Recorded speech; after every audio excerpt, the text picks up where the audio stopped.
प्रणाम, मैं हूं हिमांशु द्विवेदी और स्वागत है आपको हमारी खास पेशकश चर्चा में। चर्चा के तहत आज हम मध्य प्रदेश में होने जा रहे नगरीय निकाय चुनावों को लेकर बात करेंगे। बात इसलिए करेंगे कि 2 चरण में नगरीय निकाय चुनाव का कार्यक्रम राज्य निर्वाचन कार्यालय से जारी किया गया था। इसके तहत पहले चरण के अंतर्गत कल मतदान होने जा रहा है। कल सुबह 7 बजे से लेकर शाम 5 बजे तक ये मतदान की प्रक्रिया चलेगी, जिसके तहत कुल 133 नगरीय निकायों में, जिसमें 11 नगर निगम हैं, 36 नगर पालिकाएं और 86 नगर परिषद है, इनमें मतदाता अपने मत का इस्तेमाल करते हुए अगले 5 साल के लिए स्थानीय सरकार को चुनेंगे। पिछले चुनाव के मुकाबले इस चुनाव में अंतर यह है कि इस बार मतदान जो हो रहा है वो केवल नगर निगम क्षेत्र के अंतर्गत 2 मतों के इस्तेमाल की अनुमति मतदाताओं को है। वह पार्षद भी चुनेंगे और साथ साथ अपने प्रत्यक्ष मत के द्वारा महापौर के पद पर भी व्यक्ति को पसंद करेंगे। लेकिन नगर पालिका और नगर परिषद के संदर्भ में प्रत्यक्ष निर्वाचन की प्रक्रिया इस बार नहीं है। चुने हुए पार्षदों के बीच से कोई शख्स नगर पालिका अध्यक्ष या नगर परिषद के अध्यक्ष पर पहुंचेगा। बहरहाल आज हम जो बात करने वाले इस नगरीय निकाय चुनाव के संदर्भ में बात करने वाले हैं। इस चुनाव के लिए अथक प्रयास, अथक मेहनत तमाम राजनीतिक दलों ने की, राजनीतिक दलों से जुड़े हुए नेताओं ने की। चाहे हम बात करें शिवराज सिंह चौहान की, चाहे बात करें कमलनाथ की, नरेंद्र सिंह तोमर हो या ज्योतिरादित्य सिंधिया, कैलाश विजयवर्गीय हो या प्रहलाद पटेल, सबने अपने स्तर पर परिश्रम करने में कोई कोताही नहीं बरती। हालत तो यहाँ तक रही कि तकरीबन 75 साल की उम्र पार कर चुके दिग्विजय सिंह बरसते पानी में जब पदयात्रा करते हुए दिखे तो लोग अचंभित रह गए कि एक नगरीय निकाय चुनाव के लिए भी नेता इस हद तक पसीना बहाने के लिए, जोखिम उठाने के लिए क्यों तैयार रहते हैं। लेकिन इन सब के बीच में महत्वपूर्ण मुद्दा जो है वो यह है कि स्थानीय सरकार की बात की जा रही है। नगरीय निकाय का मतलब हमारे बीच की समस्याओं का समाधान देने वाली सरकार। तो इस सरकार के चुनने के संदर्भ में जब मतदाता वोट करेगा तो किस पर वोट करेगा? पार्टी पर वोट करेगा, प्रत्याशी पर वोट करेगा या मुद्दों पर वोट करेगा? तो आज का हमारा विषय यही है कि मुद्दों की दमदारी या दल दिग्गज भारी।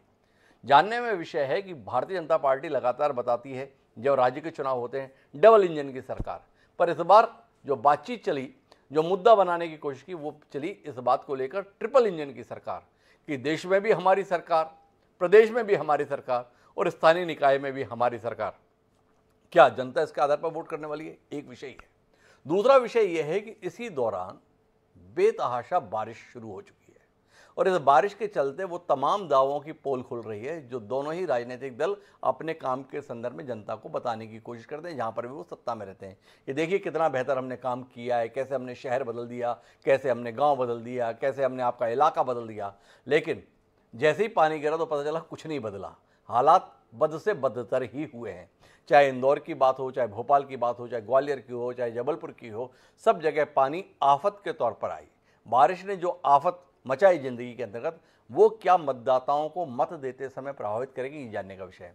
साथ ही समझने की कोशिश ये भी करेंगे कि इन 4 शहरों के संदर्भ में, खासतौर पर जिन्हें हम मध्य प्रदेश के महानगर की दृष्टि से देखते हैं, ग्वालियर, जबलपुर, भोपाल और इंदौर, वहां पर इन चुनाव को लेकर क्या समीकरण बना है। तो आज हमारे साथ इस चर्चा का हिस्सा बनने के लिए कोई राजनेता नहीं है।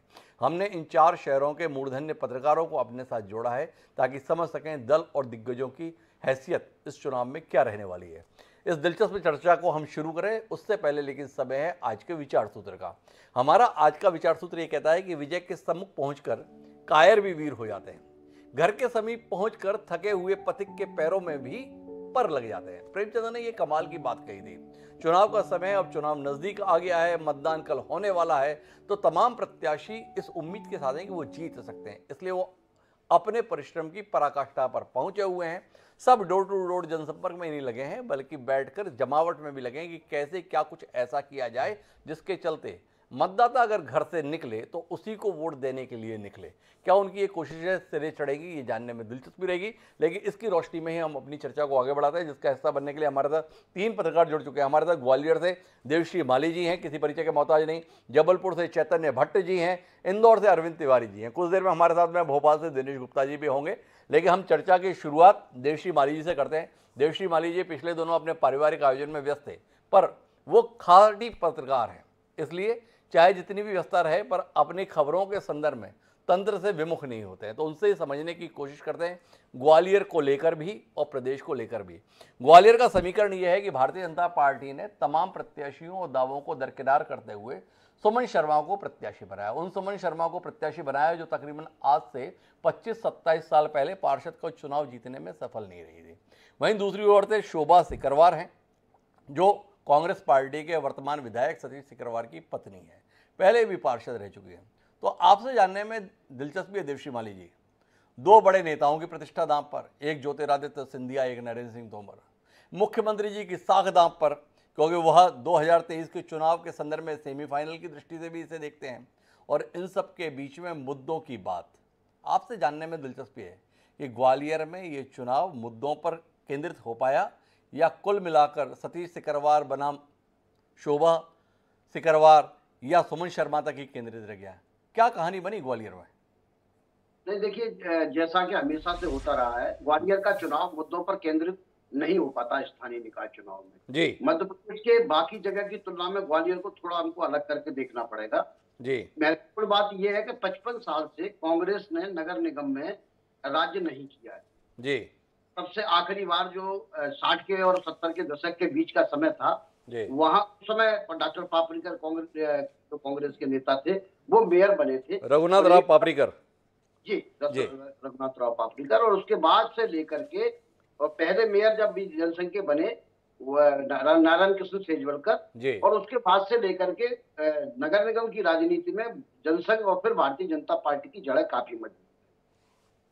दूसरी बात यह है कि अभी तक जितने भी चुनाव हुए हैं, इनफैक्ट 67 से लेकर के और आज ये चुनाव तक, अब तक दो दल की जगह कहें तो हम दो बातें महत्वपूर्ण हैं। एक सिंधिया बनाम सिंधिया चुनाव होता था, तो एक तरफ की सिंधिया में राजमाता के साथ में जनसंघ या बीजेपी होती थी, और कांग्रेस में कांग्रेस को छोड़कर सिर्फ सिंधिया होते थे। तो ये एक दूसरी बात रही है। पार्षद से लेकर के मेयर तक के जितने भी चुनाव हैं 1980 से मैं देखता चला आ रहा हूँ, वो सारे फैसले जयविलास पैलेस के ही दूसरे हिस्से में, जहां से माधवराव जी रहा करते थे, वहां से होते थे। तीसरी एक और बात जो है, वो महत्वपूर्ण बात ये है कि ये पहला चुनाव है जिसमें सिंधिया परिवार समग्र रूप से एक ही दल में मौजूद है। अभी तक वो दोनों दलों में रहते थे। तो ये इसलिए ग्वालियर का चुनाव इस बार खास भी है। बीजेपी की दृष्टि से भी इसमें एक बात है। बीजेपी की दृष्टि से ये बात है कि अब तक जितने भी स्थानीय निकाय के चुनाव होते थे या कोई सा भी चुनाव होता था, उसमें बीजेपी के टारगेट पर सिंधिया परिवार ही रहा करता था। चाहे नरेंद्र सिंह जी रहे हों, या जयभान सिंह पवैया रहे हों, या फिर प्रभात झा रहे हों, या उससे पहले और भी नेता जो रहे हैं, आप देखेंगे कि उनकी राजनीति का आक्रमण करने का और सारे जो मतलब प्रचार का तरीका होता था, वो सिंधिया परिवार के आसपास होता था। इस बार वही सारे लोगों को सिंधिया के साथ बैठ के रोड शो करना पड़ रहा है। कल तो मेरी ये जानने में दिलचस्पी है देवश्री माली जी, आम नागरिक होने के नाते आप तो ग्वालियर के मूल निवासी भी बन चुके हैं, भले ही भिंड से ताल्लुक रखते हैं, पर इतना समय आपने गुजार दिया। सिंधिया का कांग्रेस छोड़ भाजपा के लिए वोट मांगना ग्वालियर की जनता को कितना रास आता हुआ आपको दिखा?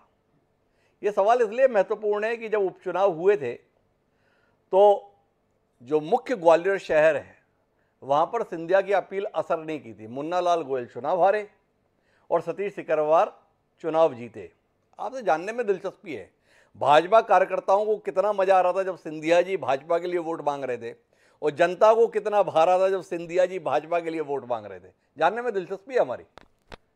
मैं यही बात आपको बताना चाहता था। दो बातें हैं। अगर चुनाव परिणामों के आधार पर हम आकलन करते हैं तो हम पाएंगे कि सिंधिया जो माधवराव जी रहे हो या ज्योतिरादित्य सिंधिया रहे हो, ये कांग्रेस में रहते हुए टिकट दिलाने की ताकत तो रखते थे, लेकिन जिताने की ताकत कभी नहीं दिखाई दी।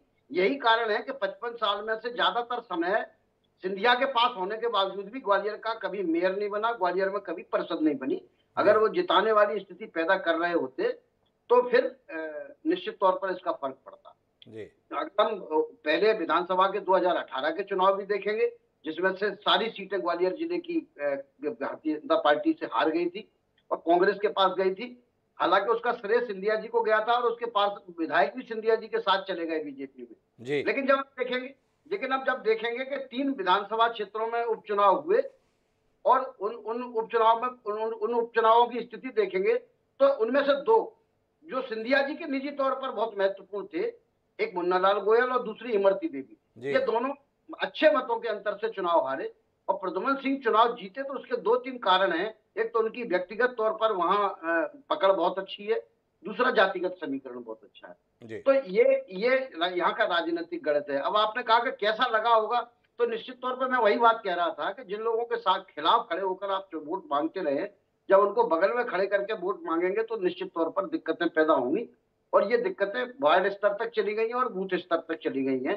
बीजेपी के पास मर्म पे पहुंचता हूं देवश्री माली जी, ग्वालियर के संदर्भ में जब जिक्र करते हैं तो 57 साल से भाजपा नगर निगम पे काबिज रहती आ रही है। 57 साल से जिसका कब्जा हो वहां पर यह मुकाबला दिलचस्प है या ये चुनाव देवश्री माली जी के अनुसार औपचारिकता भर है? जानने में दिलचस्पी है कितने अंतर से, या आप मानते हैं इतना सब कुछ भाजपा के पक्ष में होने के बाद भी जो भाजपा के खिलाफ लड़ता था सिंधिया परिवार, माधवराव सिंधिया और ज्योतिरादित्य सिंधिया के रूप में, वह भाजपा हिस्सा का हो जाने के बाद भी एक चुनाव है, ऐसा चुनाव है जिसमें रोचकता बरकरार है? आपकी टिप्पणी। देखो डॉक्टर साहब, ऐसा है कि ग्वालियर में जो चुनाव है स्थानीय निकाय का, वो पहली बार रोचक हुआ है जी। मैंने अपने 35 साल के जीवन में इतना नजदीकी मुकाबला, इतना कॉम्पिटिटिव मुकाबला और इतना ऊर्जा से भरा हुआ मुकाबला कभी नहीं देखा है। तो देवश्री माली जी मान रहे हैं कि ग्वालियर में चुनाव तो दिलचस्प हो गया, परिणाम जो भी रहे, और मुद्दों के संदर्भ में अगर बात आ रही है तो मुद्दे बहुत ज्यादा महत्वपूर्ण नहीं है, महत्वपूर्ण तो दल और दिग्गज ही ग्वालियर के संदर्भ में महसूस हो रहे हैं। मैं चर्चा को आगे बढ़ाता हूं, अरविंद तिवारी जी के पास जाना चाहता हूं। अरविंद तिवारी जी इंदौर से ताल्लुक रखते हैं। इंदौर वो शहर है जिस पर पूरा मध्य प्रदेश गर्व करता है और देश में अपनी अलग पहचान भी रखता है। स्वच्छता अभियान के अंतर्गत इंदौर की सफलता अचंभित करती है। देश के तमाम शहरों को पीछा छोड़ते हुए इंदौर लगातार स्वच्छता सर्वेक्षण में नंबर 1 की पदवी हासिल करता रहा है। पर उस इंदौर में भी इस बार के चुनाव को लोग दिलचस्प मान रहे थे। कांग्रेस ने एक मजबूत प्रत्याशी दिया, यह माना जा रहा था। भारतीय जनता पार्टी ने एक गैर परंपरागत राजनीतिज्ञ के तौर पर नया आदमी उतार दिया, एक ऐसा शख्स जिसका राजनीति से प्रत्यक्ष तौर पर भी कोई लेना देना नहीं था। वो पुष्यमित्र भार्गव के रूप में भारतीय जनता पार्टी के प्रत्याशी हुए। अरविंद तिवारी जी, आपसे जानना चाहता हूं, जनता के स्तर पर पुष्यमित्र भार्गव की मौजूदगी मुद्दा बनी, पार्टी के स्तर पर मुद्दा बनी, या मुद्दे कुछ और हैं आपके इंदौर के अंतर्गत, और उन मुद्दों के आधार पर फैसले की उम्मीद आप कर रहे हैं? देखिए, निश्चित तौर पर इंदौर में केंद्र और राज्य से हटकर स्थानीय जो मुद्दे हैं वो इस चुनाव में सबसे ज्यादा इफेक्ट कर रहे हैं जी। संजय शुक्ला नॉन फैक्टर है, 2 बार पार्षद रहे, 1 बार विधायक रहे और इंदौर की राजनीति का एक चर्चित चेहरा है जी। पुष्यमित्र भार्गव को उम्मीदवार के रूप में मैदान में लाकर भारतीय जनता पार्टी ने एक नया प्रयोग किया, और जो मुकाबला है अब इंदौर में वो इस स्थिति में है कि मतलब कुछ भी कहा नहीं जा सकता इंदौर के नतीजे को लेकर जी। इसलिए मैं आपसे कह रहा हूं कि कुछ भी नहीं कहा जा सकता कि दरअसल भारतीय जनता पार्टी ने पूरी कोशिश की कि जो मध्य प्रदेश सरकार ने इंदौर के लिए किया है उस पर इस चुनाव को केंद्रित किया जाए जी। लेकिन पिछले 5 सालों में जो परिषद रही, मालिनी गौड़ जो विधायक हैं, जो महापौर रही इंदौर की, मुझे ऐसा लगता है कि वो बहुत सीमित दायरे में काम कर पाई जी। उसका नुकसान अब भारतीय जनता पार्टी को इस चुनाव के दौर में इंदौर में हो रहा है जी। जैसे मैं आपको एक छोटा सा उदाहरण देता हूं कि आज करीब 2.5-3 इंच पानी गिरा 2 घंटे में, 2-2.5 घंटे में इंदौर जी। लेकिन इंदौर की अधिकांश सड़कें घुटने घुटने तक पानी वहां पे आ गया और जो निचली बस्तियां हैं वहां तो हालत खराब हो गई। तो लोगों से ये सवाल अब खड़ा हो रहा है कि भाई अरविंद तिवारी से हमारा संपर्क टूट गया तकनीकी कारण से। वो बता रहे हैं कि इंदौर में पानी बहुत बरस रहा है, तो पानी से कहीं ना कहीं वो भी प्रभावित हो रहे हैं अपने सिस्टम के। जी अरविंद जी, आपका संपर्क टूट गया था। जी, इंदौर स्वच्छता के मामले में देश में नंबर 1 है। इंदौर देश का वाटर प्लस शहर है। इंदौर जो स्टार्टअप हब बनने जा रहा है, आने वाले समय में स्टार्टअप बहुत जबरदस्त तरीके से ग्रो करे। लेकिन कहीं ना कहीं बुनियादी सुविधाओं का जो ढांचा इंदौर में विकसित हुआ ना साहब, वो लोगों को अब लग रहा है कि उस पर ध्यान नहीं दिया गया। ऐसा लग रहा है कि मतलब मेरा सवाल है अरविंद तिवारी जी, इंदौर से खबरें बड़ी चौंकाने वाली मिली, खासतौर पर भारतीय जनता पार्टी के संदर्भ में। भारतीय जनता पार्टी के प्रदेश के नहीं बल्कि देश के बड़े दिग्गज माने जाते हैं कैलाश विजयवर्गीय। उन्होंने भाजपा के समर्थन में अपना रोड शो निकाला। पहली बार ऐसी खबरें आई कि कैलाश विजयवर्गीय के रोड शो में भीड़ नहीं थी। ये एक अचंभित करने वाली खबर थी। जैसा कैलाश विजयवर्गीय का जलवाए जलाल रहा है, उसमें इस प्रकार की खबर आना ही चौंका दिया। भारतीय जनता पार्टी के प्रदेश अध्यक्ष वीडी शर्मा आए, पता चला कि भाजपा के ही तमाम प्रत्याशी उनके रोड शो का हिस्सा नहीं बने। वह अपने अपने वार्ड में ही रैली निकालकर खत्म कर लिए, लेकिन वह प्रदेश अध्यक्ष के जुलूस का हिस्सा नहीं बने। मुख्यमंत्री शिवराज सिंह चौहान कल बड़ा लंबा समय इंदौर में बिताए। तो एक तो यह भी जानने में दिलचस्पी है कि मुख्यमंत्री को आखिरी दिन इंदौर में कैंप करने की नौबत क्यों आई, और दूसरा इसमें भी खबर यह आई कि भारतीय जनता युवा मोर्चे ने मुख्यमंत्री के कार्यक्रम से दूरी बनाई। ये तीनों मुद्दे बड़े चौंकाने वाले हैं। आपसे समझना चाहता हूं कि क्या वाकई इंदौर में दिग्गज दरकिनार कर दिए गए हैं जनता के द्वारा, और मुद्दों के आधार पर फैसले की उम्मीद अरविंद तिवारी जी कर रहे हैं? देखिए, निश्चित तौर पर कैलाश विजयवर्गीय के रोड शो का जो हश्र हमने इंदौर में देखा, और एक ही नहीं, इंदौर में कैलाश विजयवर्गीय के 2-3 रोड शो ऐसे हुए जिसमें लोग मतलब आश्चर्यचकित थे कि आखिर कैलाश विजयवर्गीय के नाम पर भी भारतीय जनता पार्टी में भीड़ नहीं जुट पा रही है। तो लोगों को बड़ा आश्चर्य हुआ। मुख्यमंत्री का मैं बताता हूं आपको, इंदौर का लगभग मैंने देखा है, इंदौर में हर लोकसभा विधानसभा चुनाव के चुनाव प्रचार का समापन इंदौर में सराफा क्षेत्र से ही होता है। सराफा क्षेत्र, कल मुख्यमंत्री वहां थे, लेकिन मुख्यमंत्री का जो रोड शो था उसमें जो उपस्थिति थी बहुत कम रही। उसने भी लोगों को चौंकाया कि आखिर ऐसा क्यों हो रहा है। वीडी शर्मा की जो वाहन रैली निकली, वो उसकी स्थिति ये थी कि मतलब वो एक गली मोहल्ले में कई बार इससे बेहतर रैली निकल जाती है, तो एक पूरे शहर में राज मोहल्ला से लेकर राजवाड़ा तक रैली निकलना थी, और उसमें उंगली पर गिनने लायक जो है वाहन सवार शामिल हुए। तो कहीं ना कहीं ये सब जो घटनाक्रम है, ये इससे एक संकेत तो जा रहा है हिमांशु जी कि जो पिछली परिषद थी, कहीं ना कहीं उसके काम से जनता असंतुष्ट है। दूसरा एक बड़ा मुद्दा मैं आपसे शेयर करना चाहता हूं कि इंदौर के नागरिकों की एक बड़ी पीड़ा है कि इंदौर में अब आम नागरिक की बात सुनने वाला, आम नागरिक की पीड़ा का एहसास करने वाले नेता नहीं है। इस शहर में पिछले 2-2.5 साल में स्वच्छता में शहर को नंबर 1 लाना, सब करना, 50,000 से ज्यादा हाथ ठेले तोड़ दिए गए। एक हाथ ठेले के साथ हिमांशु जी 10 लोगों की आजीविका, रोजी रोटी जुड़ी रहती है। कोई जनप्रतिनिधि नहीं बोला, सब हाँ में हाँ मिलाते रहे ब्यूरोक्रेट्स की। इंदौर में स्मार्ट सिटी के रूप में इंदौर को डेवलप करने के लिए इंदौर का जो के 100 साल पुराने निर्माण थे, वो लोगों ने अपने हाथों से तोड़े। सरकार ने कहा कि आप तोड़ लीजिए, हम आपको FAR दे देंगे, हम आपको जो है TDR का फायदा दे देंगे। लेकिन अब वो जब नक्शा पास करवाने जा रहे हैं तो उनसे कहा जा रहा है कि 1,000 रुपए के 1,000 स्क्वायर फीट के नक्शे के लिए आपको 10 लाख रुपए फीस जमा करना पड़ेगी, और कर्ज मतलब बोझ लादते गए टैक्सेस का। तो कहीं ना कहीं मुझे ऐसा लग रहा है कि ये सब जो पीड़ा है आम नागरिक की, ये ऐसा ना हो कि इस दौर में रिफ्लेक्ट होकर सामने आए, जिसका नुकसान मतलब मुद्दे कहीं ना कहीं महत्वपूर्ण हो गए चुनाव में, ये मानना है अरविंद तिवारी का। यानी इंदौर की सोच, इंदौर का तरीका ग्वालियर से जुदा जाता हुआ दिख रहा है। देवश्री माली जी बोल रहे हैं कि ग्वालियर में मुद्दे बहुत ज्यादा महत्वपूर्ण हो रहे हैं, व्यक्ति महत्वपूर्ण हो रहे हैं। वह अरविंद तिवारी जी जो लगातार चुनाव को देखे, उनका आकलन है कि इस बार मुद्दे इंदौर में कहीं ना कहीं भूमिका निभा रहे हैं। इन सबके बीच में हम जबलपुर की ओर रुख करते हैं, जहां से चैतन्य भट्ट मेरे साथ में हैं। सबसे पहले मुद्दा जबलपुर से ही शुरू हुआ। वहां बारिश हुई और बारिश में जो तबाही हुई उसको लेकर कांग्रेस प्रत्याशी जगत बहादुर सिंह सीधे सड़क पर उतर आए, और उसके बाद से कहानी मुद्दों पर ही चलती गई। जबलपुर की कहानी थोड़ी अलग है।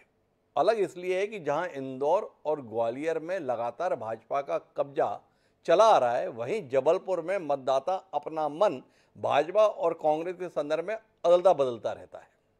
वहाँ पे विश्वनाथ दुबे भी कांग्रेस के महापौर बनते हैं, कल्याणी पांडे भी बनती हैं, तो इसलिए वहाँ भाजपा के गढ़ जैसी बात मेयर काउंसिल के संदर्भ में नहीं है।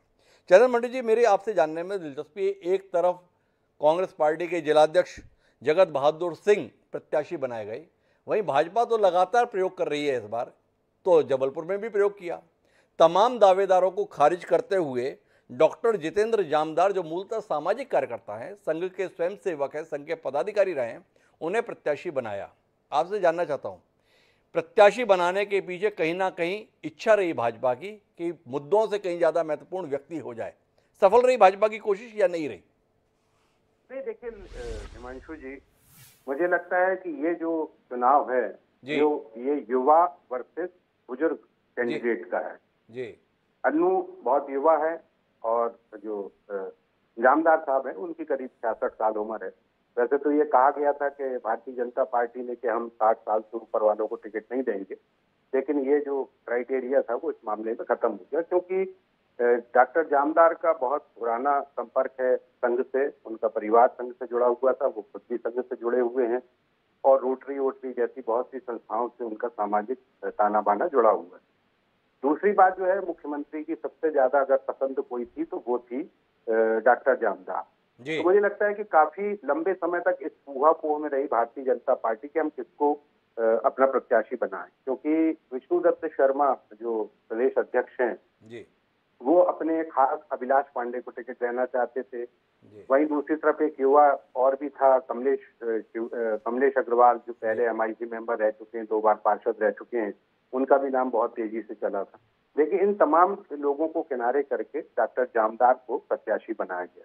यहाँ तक मुद्दों की बात है तो मुझे लगता है कि निश्चित रूप से किसी भी शहर में जो नगरीय निकाय के चुनाव होते हैं वो स्थानीय मुद्दों पर ही लड़े जाते हैं, क्योंकि आम जनता की जो नजर होती है वो नगर निगम में होती है कि अगर वो उसको साफ पानी दे रहा है, अगर उसकी अच्छी सड़क दे रहा है, पार्किंग की व्यवस्था है, बिजली ठीक चल रही है, सफाई अच्छी हो रही, तो ये जो मुद्दे होते हैं कि निश्चित तौर पे। पर चतुर जी, ये तो जबलपुर के संदर्भ में केवल सपना है। इनमें से कौन सा ऐसा मुद्दा है जिसके संदर्भ में दोनों ही पार्टियों में से कोई ये दावा कर सके कि हमने ये करके दिया है?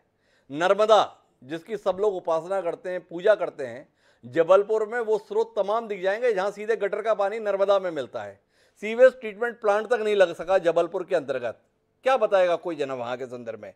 सड़कों की स्थिति जबलपुर की जिस कदर बदहाल रहती है उसके संदर्भ में कौन नहीं जानता है? यातायात की अव्यवस्था जबलपुर के संदर्भ में इसे कौन नहीं जानता है? आपसे जानना ये चाहता हूं कि जबलपुर के संदर्भ में किसी के कहने का कोई अधिकार है और उस पर भरोसा करने के लिए क्या जनता तैयार है? ये बात तब और महत्वपूर्ण हो जाती है कि जब देश आजाद हुआ था तो मध्य प्रदेश का सबसे महत्वपूर्ण शहर जबलपुर हुआ करता था, जिसे संस्कार धानी कहते थे, सेठ गोविंददास का शहर था। पर आजादी के 75 साल पूरे होने पर अगर अमृतकाल है तो जबलपुर के संदर्भ में ये कहने में शायद ही गुरेज हो कि यह विषकाल है। जिस तरीके से जबलपुर उपेक्षित रहा, जबलपुर प्रगति के पथ पर कहीं दिखा नहीं, क्या इसको लेके कोई दर्द, कोई तकलीफ जनता के बीच में हो, और क्या वो दर्द तकलीफ मुद्दा है? देखिए, मुझे लगता है कि जबलपुर की जनता बहुत सहनशील है जी। इस पे आप कितना ही अत्याचार करते रहो वो भी नहीं करती है। पिछले लंबे अरसे से हमारे यहाँ सांसद हैं भारतीय जनता पार्टी के, पिछले 3 बार से नगर में सरकार भी भारतीय जनता पार्टी की रही और मध्य प्रदेश में भी सरकार जो है वो भारतीय जनता पार्टी की, लेकिन जबलपुर को हमेशा उपेक्षित रखा गया। पिछली बार भी आप देखिए कि शिवराज सिंह सरकार में मात्र 1 राज्य मंत्री था, इस बार तो जबलपुर से 1 भी मंत्री नहीं।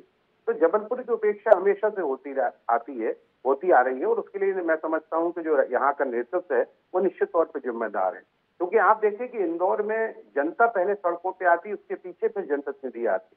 जबलपुर में क्या है कि जनता को ये लगता है कि प्रेस, पुलिस, प्रेस, अखबार और जनप्रतिनिधि जो करेंगे, मुझे कोई नहीं करना। अगर गड्ढों में जा रहे हैं तो वो गाली देती हुए होते हुए जाते हैं, लेकिन इसके लिए कभी भी सड़कों पे नहीं उतरते। तो ये एक बहुत बड़ा संकट है जबलपुर की जनता के साथ।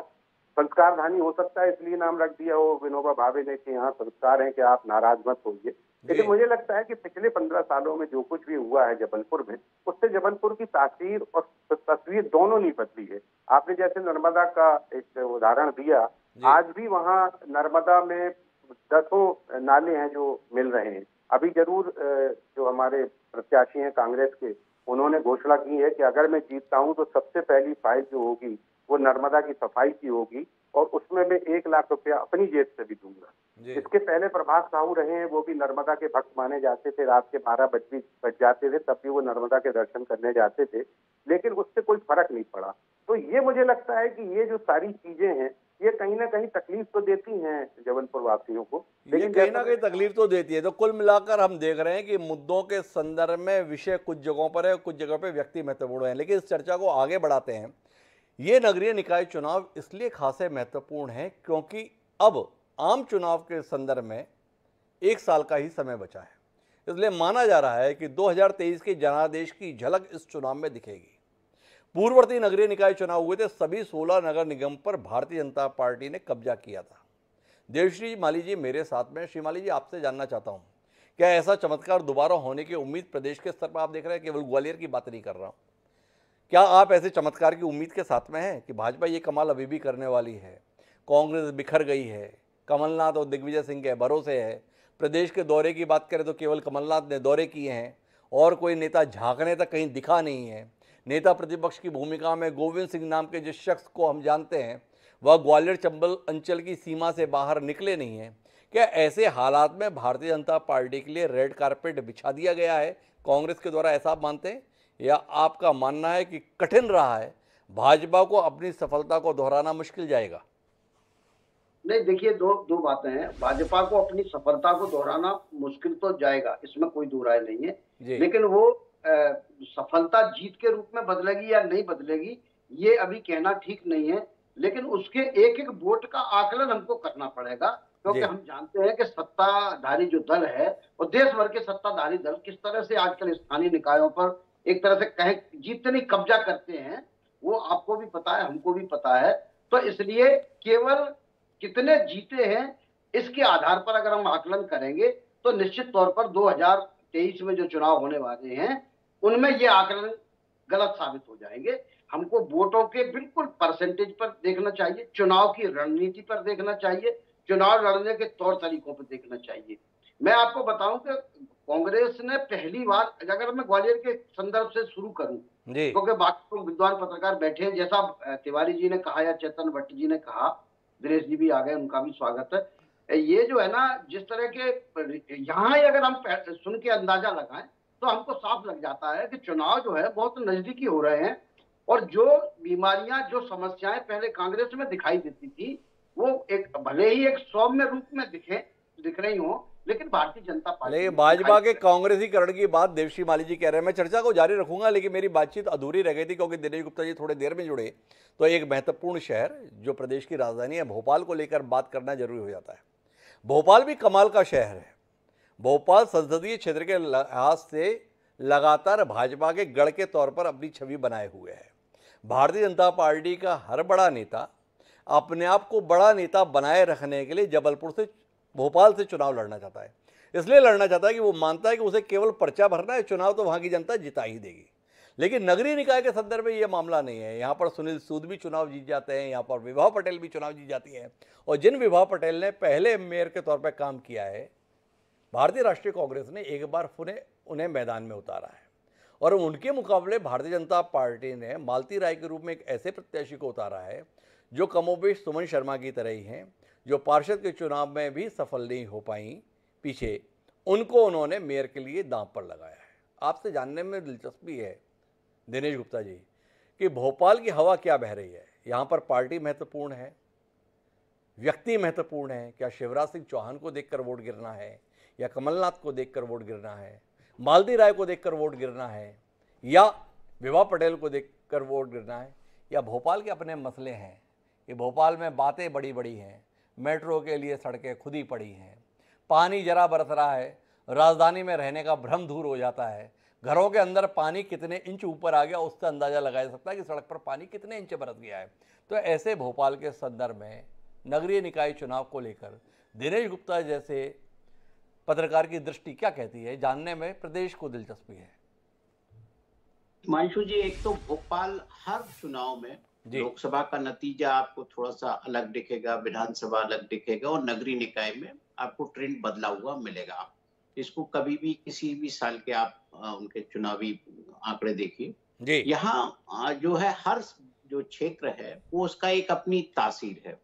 सामान्यतः ये मान लिया जाता है कि भारतीय जनता पार्टी का वर्चस्व है, क्योंकि यहाँ कहीं ना कहीं वोटों का पोलराइजेशन होता है। जिस तरह हम इंदौर में देखते हैं ना, जो जिस तरह से वोटों का पोलराइजेशन वहां होता है, तो भोपाल भी सबसे सेफ सीट मानी जाती है भारतीय जनता पार्टी के लिहाज से।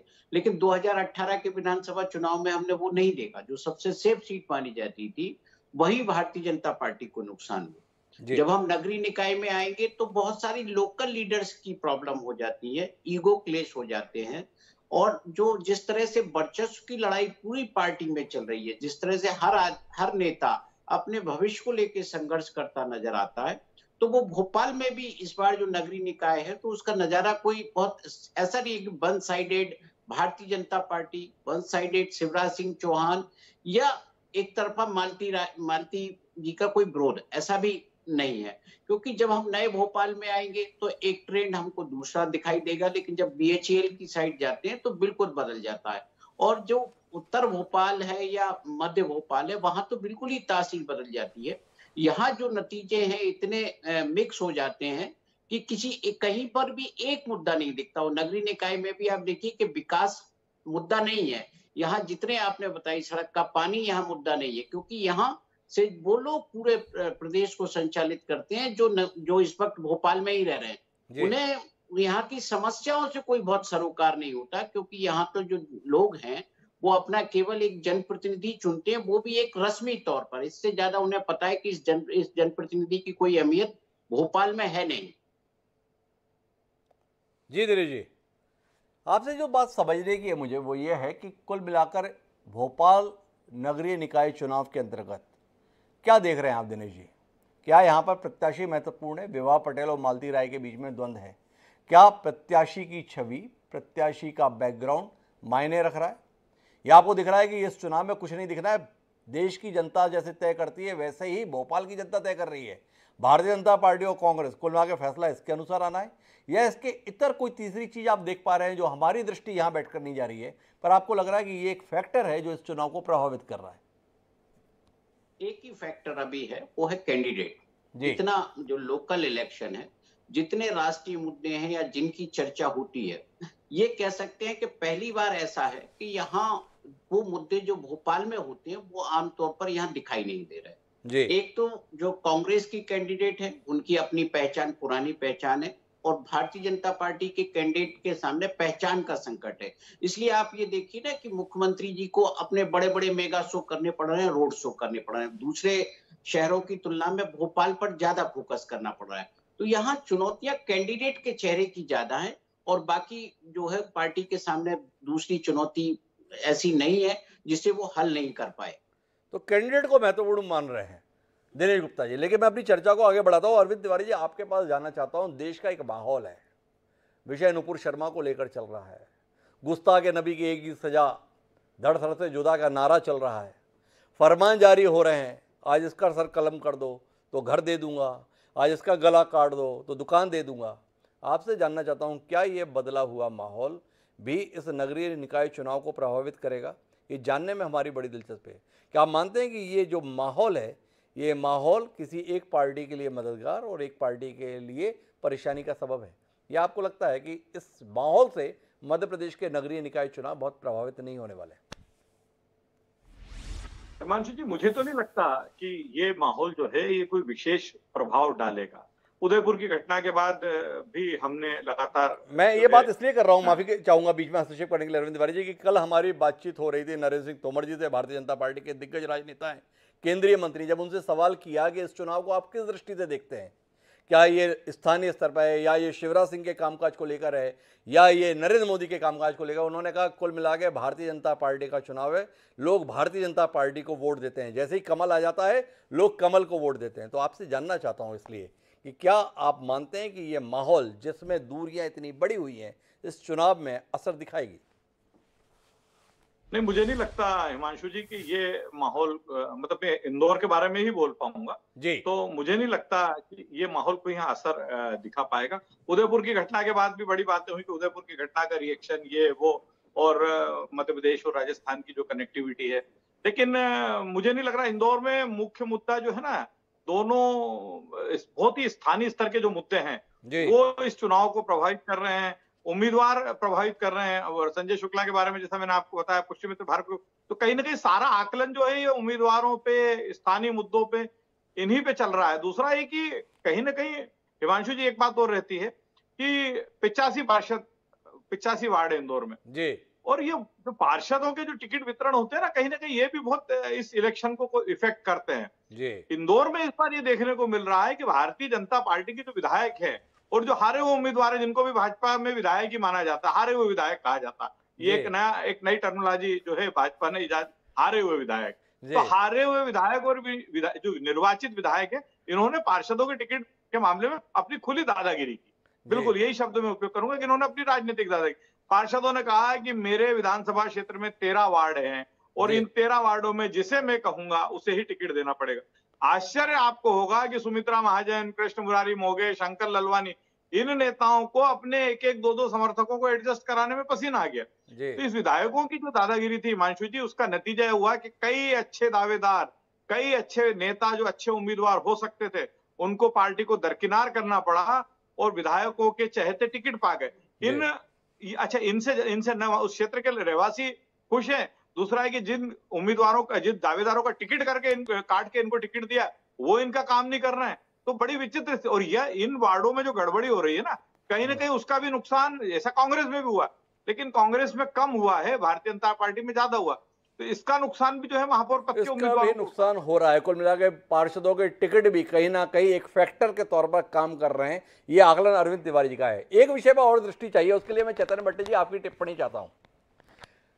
सरकारों के अपने अपने स्तर पर प्रयास के चलते ये चुनाव बहुत विलंब से हो रहे हैं। अपने अपने स्तर पर प्रयास की बात ऐसे कह रहा हूँ कि कमलनाथ जी जब मुख्यमंत्री थे तब उन्होंने भरसक कोशिश की कि कहीं चुनाव ना हो जाए, और जब शिवराज सिंह चौहान जी मुख्यमंत्री बने तो उन्होंने भी भरसक कोशिश की कि चुनाव ना हो जाए। इसका नतीजा है कि ये चुनाव तकरीबन 3 साल बाद हो रहे हैं, निर्धारित समय से 2.5-3 साल बाद, पर ऐसे समय पे हो रहे हैं क्योंकि अब कोर्ट ने आदेश दे दिया तो बारिश के मौसम में चुनाव हो रहे हैं। बारिश ठीक ठाक हो रही है, अच्छा पानी बरस रहा है। ये पानी का बरसना मतदान को किस तरीके से प्रभावित करेगा, और ये मतदान को जो प्रभावित करेगा वो किस पार्टी को ज़्यादा प्रभावित करेगा? पत्रकार सब दृष्टि से सोचता है, समझता है, महसूस करता है। तो इसलिए ये सवाल भविष्य की दृष्टि से है। चैतन्य भट्टी जी के पास इतना तजुर्बा है, क्या दृष्टि जा रही है? ये मौसम किसका साथ देने जा रहा है?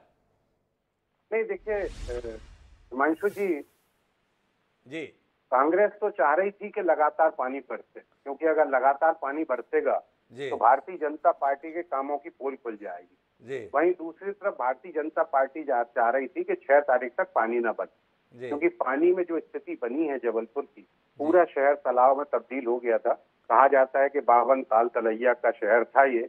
इस नगर निगम ने दिखा भी दिया और स्मार्ट सिटी में दिखा दिया कि हाँ पूरा शहर तालाब है।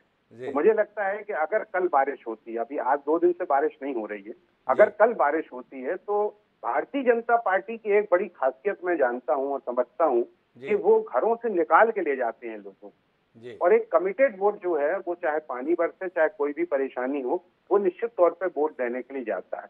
दूसरी तरफ आप देखिए कि जो जितेंद्र जामदार हैं उनके साथ महाराष्ट्रियन समाज पूरी तरह से उनके साथ में है, क्योंकि पिछली बार भी गोडबोले को टिकट मिली थी, वो भी महाराष्ट्रियन समाज से आती हैं, और इस बार भी डॉक्टर जामदार को टिकट मिली, वो भी महाराष्ट्रियन समाज से आते हैं। तीसरी बात जो है कि जो डॉक्टर्स लॉबी है और जो दवाइयों के विक्रेता हैं, होलसेल विक्रेता है या जो छोटे मोटे विक्रेता, वो सारे इन डॉक्टर के साथ है, क्योंकि उनके माध्यम से उनका खर्चा पानी चलता है, उनकी दुकानें चलती हैं, उनका धंधा चलता है। कहा तो ये भी जा रहा है कि काफी लंबा चौड़ा जो है चंदा डॉक्टर साहब को डॉक्टर लॉबी ने और दवाइयों के जो दुकानदार हैं उनने दिया।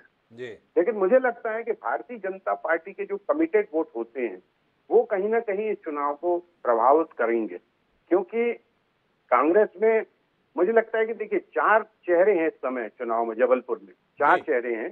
पहला चेहरा है शिवराज सिंह चौहान का, दूसरा चेहरा है विष्णुदत्त शर्मा का, इस तरफ 2 चेहरे हैं, एक कमलनाथ जी का, दूसरा विवेक तनखा का। विवेक तनखा की ही पसंद से जगत बहादुर सिंह अन्नू को टिकट मिली थी, इसलिए उनकी साख भी दांव पे लगी है। ये बात अलग है कि वो पिछले 2 बार से चुनाव हार रहे हैं। अब उनकी पसंद का व्यक्ति कितने वोट ले पाता है, ये देखना अलग दिलचस्प होगा हमारे लिए। चैतन्य जी ने एक कमाल की बात कही कि भाजपा के मुकाबले कांग्रेस की इच्छा रही कि पानी बरसे, खूब बरसे, पर मतदान वाले दिन ना बरसे, क्योंकि मतदान वाले दिन अगर पानी बरसा तो कांग्रेस का वोटर या कांग्रेस को वोट देने की इच्छा रखने वाला हो सकता है कि घर में रह जाए। पर भाजपा का चुनाव प्रबंधन ऐसा होता है कि भले ही कितना पानी बरसे, भाजपा तो अपना वोट मतदान पर लाकर डलवा ही लेगी। लेकिन इससे पहले बड़ी इच्छा थी कि पानी बरसे ताकि शहर की तबाही जनता के जहन में जाए और वोट देते समय वह तबाही काम आए। लेकिन मैं अपनी चर्चा को आगे बढ़ाता हूं और देवश्री माली जी वापस आपके पास आता हूं और शिवराज सिंह चौहान फैक्टर पर आपसे बात करना चाहता हूं। पिछले 2 दशक से मध्य प्रदेश में चुनाव का सबसे महत्वपूर्ण फैक्टर शिवराज सिंह चौहान होते हैं। शिवराज सिंह चौहान हमेशा चुनावी मोड में होते हैं। हर चुनाव को बड़ी संजीदगी से लड़ते हैं, बड़ी मेहनत के साथ लड़ते हैं। इस बार भी चुनाव के दौरान उनकी सक्रियता देखते बनती थी। वह हर शहर में गए, एक नहीं 3-3 आम सभाएं, रोड शो करने में कोई कोताही नहीं बरती, सुबह से लेकर रात तक।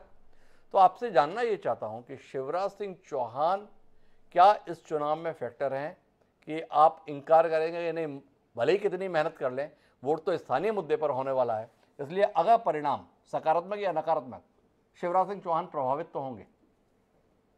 नहीं, बिल्कुल ठीक है, होंगे।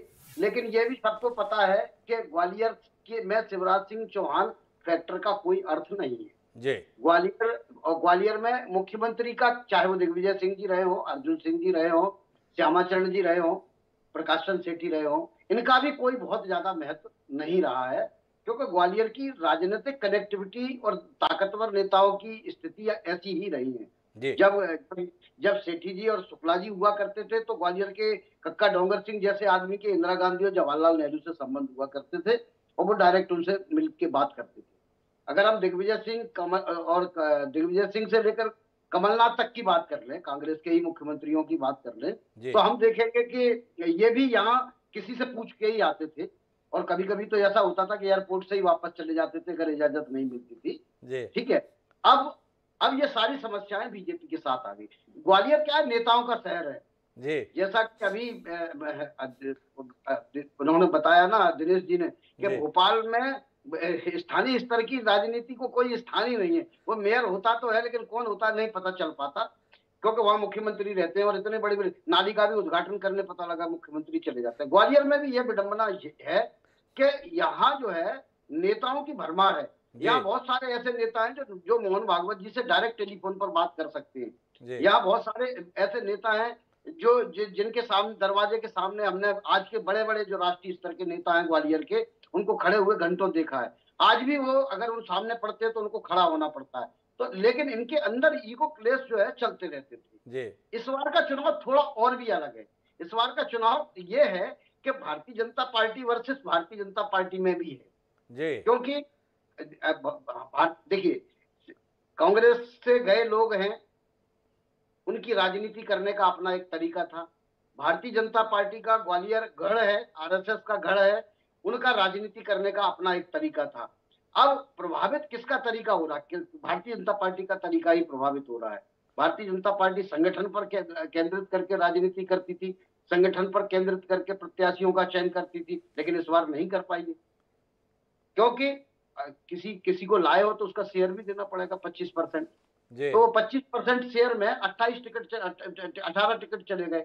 जब 18 टिकट गए तो भारतीय जनता पार्टी में तो हर वार्ड में भारतीय जनता पार्टी के ही मजबूत 15-15 प्रत्याशी थे, उनमें ही प्रतियोगिता होती थी। लेकिन उनको मनाने के लिए नरेंद्र सिंह तोमर थे, वेद प्रकाश शर्मा थे, विवेक नारायण सेजवलकर थे, प्रभात झा थे।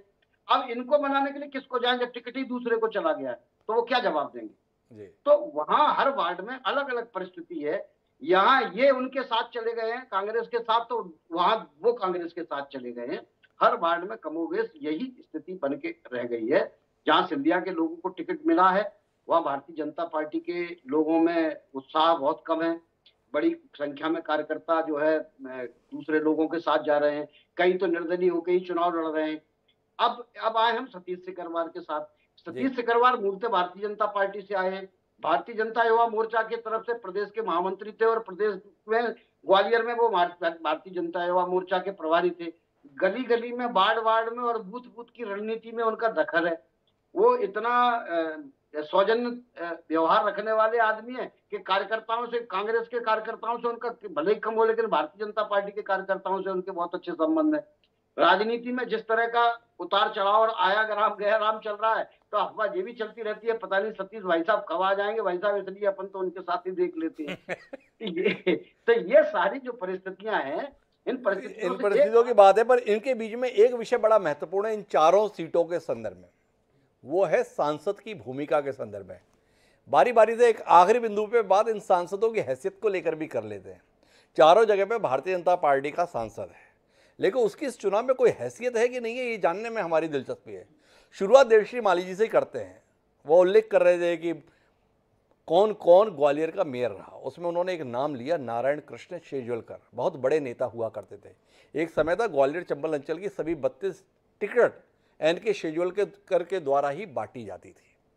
उनके बेटे हैं विवेक नारायण शेजवलकर, ग्वालियर के मेयर रहे हैं, वर्तमान में सांसद की भूमिका में है। चुनाव के दौरान लोग ढूंढते रहे कि विवेक भाई साहब कहाँ हैं। मैं देवश्री माली जी से जानना चाहता हूं कि विवेक जी कहीं रहे कि नहीं रहे देवश्री माली जी, या सिंधिया और तोमर की चमक में कहीं गुम हो गए शेजवलकर। विवेक शून्य रहा ग्वालियर में ये चुनाव, ये जानने में दिलचस्पी है। मैंने कहा ना, ये पूरा का पूरा ताना बाना ही छिन्न भिन्न हो गया है। विवेक सेजवलकर के पिताजी 2 बार लोकसभा के, 1 बार राज्यसभा के सदस्य रहे। सेजवलकर जी 2 बार मेयर रहे ग्वालियर के जी। और ये अभी भी जब आखिरी बार जब लोकसभा का चुनाव हुआ था तब वो मेयर ही थे जी, है ना। लेकिन अभी क्या हुआ है कि पूरी पार्टी का ऑटोनोमस मोड पे चली गई है कि वो आते हैं तो वो उनके साथ दौरा कर लेते हैं, वो आते हैं तो उनके साथ दौरा कर लेते हैं। यही जो गतिरोध है, ये जो समस्या है, वो समस्या इनको परेशान कर रही है। भारतीय जनता पार्टी को एक समस्या ये भी परेशान कर रही है कि भारतीय जनता पार्टी का जो एक ड्रीम प्रोजेक्ट था वो था रोपवे का प्रोजेक्ट जी। और रोपवे के प्रोजेक्ट में नरेंद्र सिंह तोमर से लेकर नरेंद्र मोदी तक स्वयं इन्वॉल्व रहे। और जब स्टेट में और नगर निगम में और दिल्ली में तीनों जगह जब सरकार बन गई और सिंधिया परिवार कमजोर हुआ तो सारी जगह से क्लियरेंस हुए और एक बड़े भव्य समारोह के साथ यहाँ रोपवे का शिलान्यास भी हुआ और कहा जा रहा था कि नरेंद्र मोदी आके उसका उद्घाटन करेंगे। लेकिन राजनीतिक परिस्थिति बदल गई, सिंधिया जी कांग्रेस से बीजेपी में आ गए, उन्होंने एक ही रात में प्रभाव का अपना इस्तेमाल करके सारी एनओसी कैंसिल करा दी, रोपवे वहीं का वहीं रह गया।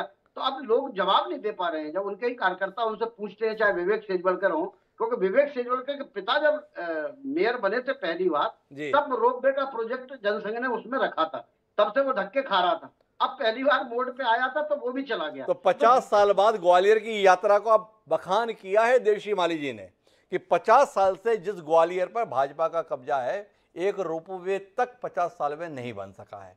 अब ये मुद्दा रहेगा कि नहीं रहेगा, ये जानने में दिलचस्पी रहेगी। लेकिन सांसदों के संदर्भ में चर्चा कर रहे हैं तो भोपाल के संदर्भ में तो अगर बात नहीं करेंगे तो बात बनेगी कैसे। प्रज्ञा ठाकुर उनका नाम है, साध्वी प्रज्ञा ठाकुर। चुनाव समिति की घोषणा के साथ ही उन्होंने अपना ट्वीट किया था, सच कहना अगर बगावत है समझो हम भी बागी हैं। तो उस बागी की स्थिति क्या है, क्या फैक्टर है, ये जानने में दिनेश जी बड़ी दिलचस्पी है। थोड़ा बताएंगे प्रज्ञा ठाकुर क्या बगावती तेवरों के बाद कोई अहमियत पा सकी, या कुल मिलाकर उन्होंने उस दिन तो सुर्खियां बटोर ली, बाकी चुनाव के अंतर्गत प्रज्ञा ठाकुर कोई विषय नहीं है। माइकल जी, वो सुर्खियां तो आगे भी बटोरती रहेंगी। उनका जिस तरह का जो है राजनीतिक रवैया है जी, वो जन अपेक्षाओं से जुड़ा हुआ नहीं है। वो उनका अपना एक जिस तरह का जो उन्होंने अपनी विचारधारा का जो विषय है वो उनके साथ ज्यादा महत्वपूर्ण रहता है। आप इन देख रहे हैं ना कि मेयर का चुनाव है जी, तो उनकी जो सक्रिय उपस्थिति तो कहीं हम दिखाई नहीं देती। आप जो पुराने अभी तक की जो उनकी गतिविधियां हैं आप देखिए ना, भोपाल के खाते में उन्होंने कोई बहुत कुछ दिया नहीं है जी। और भोपाल के लोग भी उनको कनेक्ट नहीं करते। उनकी कर्म भूमि भी कभी भोपाल नहीं रही। वो तो जो जैसे पिछले सेगमेंट में हम बात कर रहे थे कि भोपाल को ये सेफ सीट मानती है भारतीय जनता पार्टी कि यहाँ वो किसी को भी टिकट दे दे तो वो जीत जाएगा। तो कहीं ना कहीं एक ऑब्लिगेशन जो प्रज्ञा ठाकुर का था तो भारतीय जनता पार्टी ने उसे उतारा है।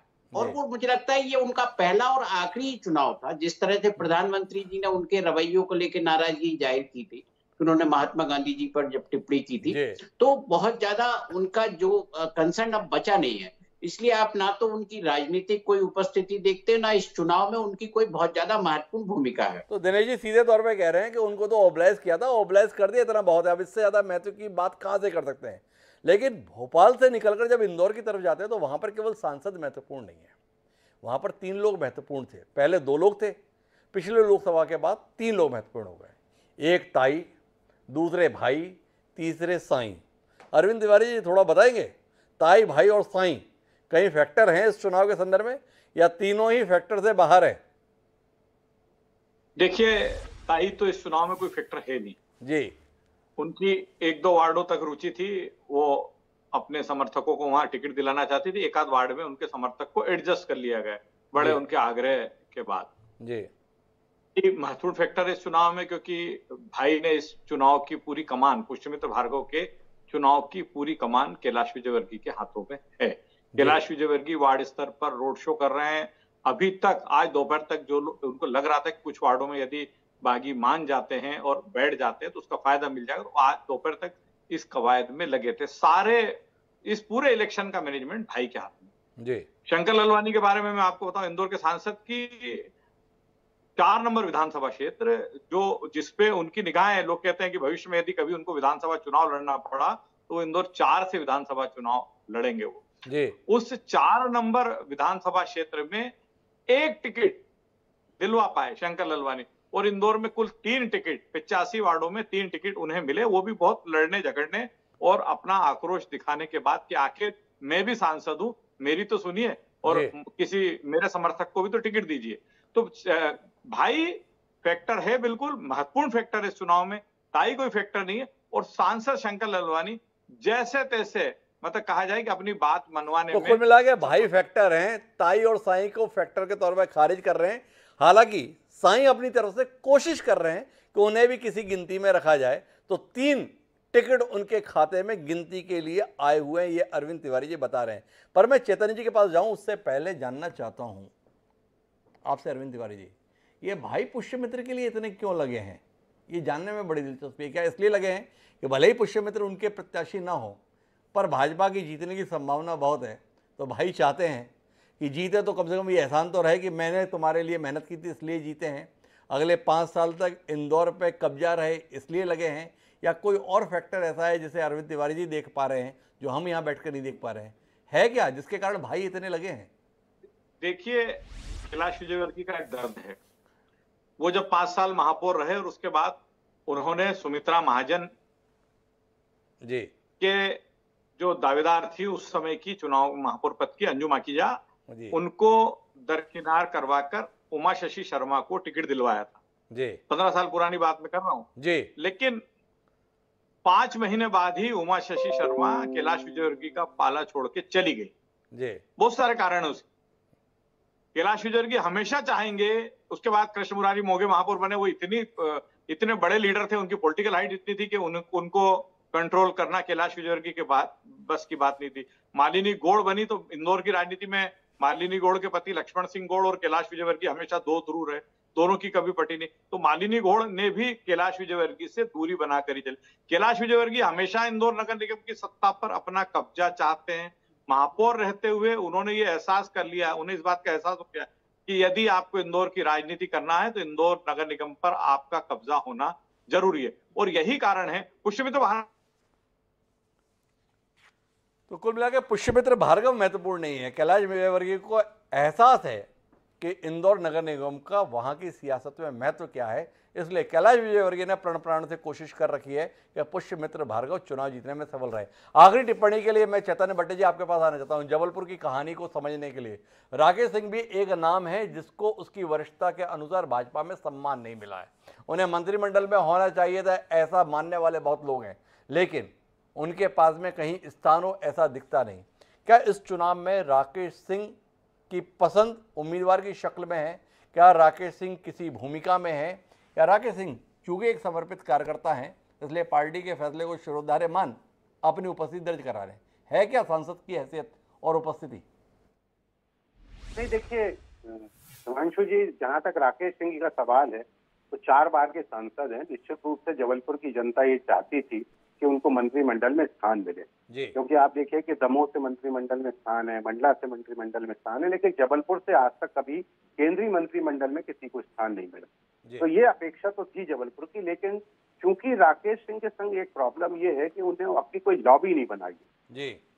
उन्होंने जबलपुर में अपने बहुत से ऐसे समर्थकों को नहीं बनाया जो उनके लिए लॉबिंग कर सके। जहां तक की बात है तो राकेश सिंह कमलेश अग्रवाल को महापौर का उम्मीदवार बनाना चाहते थे, उनकी इच्छा थी कि यूथ जो है वो महापौर का चुनाव लड़े, लेकिन चूंकि सीएम की पसंद डॉक्टर जामदार थी और संघ की तरफ से भी डॉक्टर जामदार का नाम बहुत तेजी से दबाव बनाया गया था, इसलिए उनकी इसमें चली नहीं। अक्सर आप देखिए कि राकेश सिंह जो है वो जबलपुर में कम और दिल्ली में ज्यादा रहते। अब उसके पीछे जो भी कारण हो, और ये भी कहा जा रहा है कि चूंकि राकेश सिंह की कोई लॉबी जबलपुर में नहीं है और वो जबलपुर को ज्यादा टाइम नहीं दे पाते, इसलिए जबलपुर संसदीय क्षेत्र के लिए प्रहलाद सिंह पटेल और विष्णुदत्त शर्मा, इन दोनों की निगाह जबलपुर संसदीय क्षेत्र में है। प्रहलाद सिंह पटेल तमाम कार्यक्रम जबलपुर में करते हैं, जबकि वो दमोह के सांसद हैं, प्रेस कॉन्फ्रेंस जबलपुर में करते हैं। विष्णुदत्त शर्मा हर हफ्ते जबलपुर आते हैं। तो ये कहा जा रहा है अंदर खाने में भारतीय जनता पार्टी की चर्चा है कि ये हो सकता है कि राकेश सिंह को आगे आने वाले कुल मिलाकर एक समान रूपता चारों महानगर के संदर्भ में यह है कि चारों ही महानगर के जो सम्मानीय सांसद हैं वो इस चुनाव में कोई फैक्टर के तौर पर नहीं है, अपनी उपस्थिति दर्ज करा पाने में वो सफल नहीं रहे, न उनकी पसंद को कोई बहुत तवज्जो मिली है, न ही जनता के स्तर पर उनकी कोई सक्रियता महसूस की गई है। तो अगर हम मर्म पे पहुंचे इस पूरे चुनाव के संदर्भ में, तो ग्वालियर एक ऐसा क्षेत्र है जहां पर अभी भी दिग्गज मायने रख रहे हैं। ज्योतिरादित्य सिंधिया, सतीश सिंह सिकरवार, नरेंद्र सिंह तोमर, ये फैक्टर कहीं ज़्यादा महत्वपूर्ण है वनस्पत इसके कि ग्वालियर की अपनी ज़रूरतें क्या है, ग्वालियर के अपने मसले क्या हैं। लेकिन बाकी 3 शहर के संदर्भ में अगर बात कर रहे हैं तो वहाँ पर प्रत्याशी मायने रख रहा है और साथ साथ वहाँ के मुद्दे मायने रख रहे हैं। अब यह तो बाद में पता चलेगा जब परिणाम आएगा कि हमारे जो वरिष्ठ पत्रकार हैं उनका आकलन कितना सही, कितना सटीक है। लेकिन इस चर्चा के माध्यम से हमने कोशिश की एक जायजा लेने की नगरीय निकाय चुनाव के संदर्भ में महानगरों की स्थिति का। आप चारों मेहमानों का बहुत बहुत धन्यवाद इस चर्चा का हिस्सा बनने के लिए। समय है अब आज के शेर का। तो जिस प्रकार की आजमाइश चल रही है उसी को समर्पित हमारा शेर ये कहता है कि आजमाइश में कटी कुछ इम्तिहानों में रही, आजमाइश में कटी कुछ इम्तिहानों में रही, जिंदगी किन रास्तों में किन ठिकानों में रही। आनंद स्वरूप अंजुम ने जो बात कही है वो इस चुनाव के संदर्भ में बेहद मुफीद है। तो बहरहाल आज के इस कार्यक्रम में इतना ही। कल फिर मिलेंगे नए विषयों के साथ। मुझे दीजिए इजाजत। सादा पड़ा।